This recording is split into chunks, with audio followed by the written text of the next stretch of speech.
Greetings. Do you, by the way, want to get married at some point, or are you married?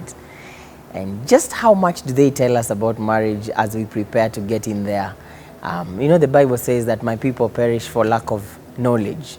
And knowledge is important. It helps us shed away ignorance. And today I'm going to tell you just 3 things that they never tell you about marriage that are very important for you to know as you plan and get there. And even as you journey, those of you that are married. My name is Precious Cole, and you're watching The Anchored Man. Now, there is a popular belief out there, should I call it a myth, that marriage is there to complete you. So a lot of us are very frustrated, especially in our single years, because we think there's a problem about us that will be fixed in marriage. So most of us are not enjoying our singlehood because we feel incomplete, and that's what the society and people around us have made us believe, that when you get married, you get complete. That's actually a flat lie. It's a myth. Marriage doesn't complete anybody. A few years back, we had a young people's Valentine's dinner, yes, singles Valentine's dinner in our church, and we had invited panelists. There was an elderly couple that had been married for a number of years. There was a young couple, and then there was a lady who was 52 years old that time. It was about 3 years ago, and she was trusting God for her husband at 52. So because I was interviewing, I asked her, how is it that you've come this far, 52 years, and you're still believing God for a husband, and you live in a society that really places a lot of emphasis on marriage as an achievement? And she said to me that she's only learned one thing in life, that fulfillment comes from God, that she is complete with or without a man.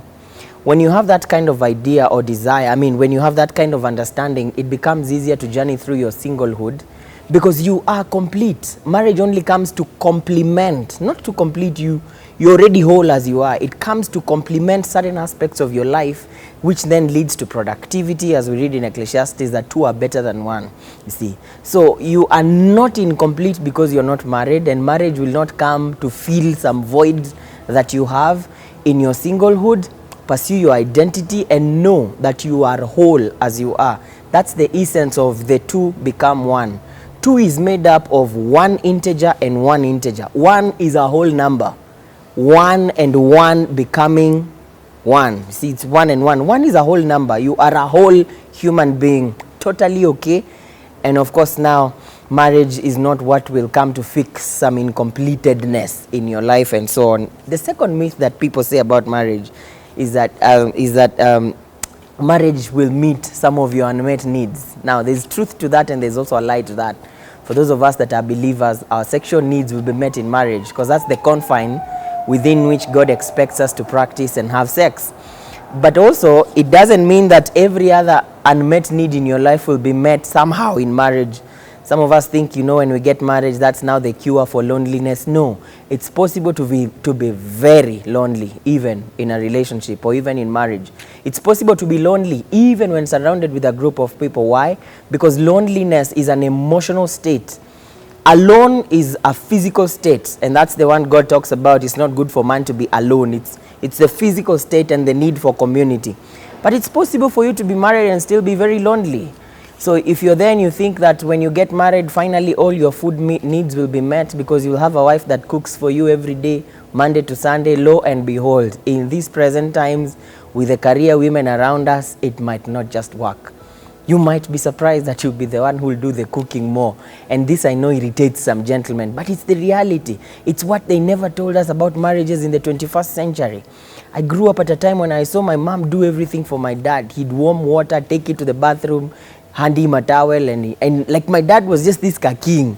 He'd come in the evening, sit at the table, and then they would just bring a kettle of tea and food. Lo and behold, it's different today. I have a wife who works longer than I do. And sometimes it's very unfair that I get home at 5, she gets home 2 hours later, and there I am just seated, crossing my legs on the table, waiting for her to come and warm my food, take me to the shower. It just might not work. So marriage isn't there to meet all your needs. There are some of your needs that will be met there, but some needs are your entire responsibility. It will take you to develop yourself towards some emotional maturity, to fill in some emotional gap. It's not marriage that comes to give you an identity. That's something we explore in our singlehood.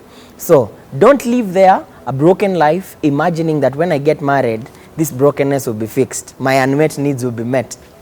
You might just be surprised that those needs will be amplified even more when you're married, and we'll see that in our next video. But lastly, marriage is not a place of perfection. Some of us imagine that because I've married the love of my life, now it's going to be rosy and and lived happily ever after.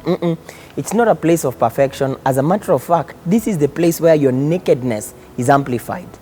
Marriage is that place where you know yourself for who you truly are.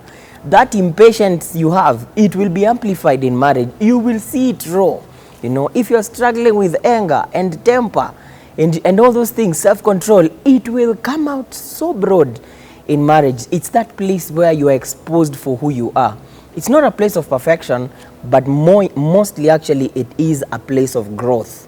The imperfections will be brought to full glare, and that will give you opportunity for you and your spouse to work together towards developing and filling those voids and perfecting those imperfections as you progressively go.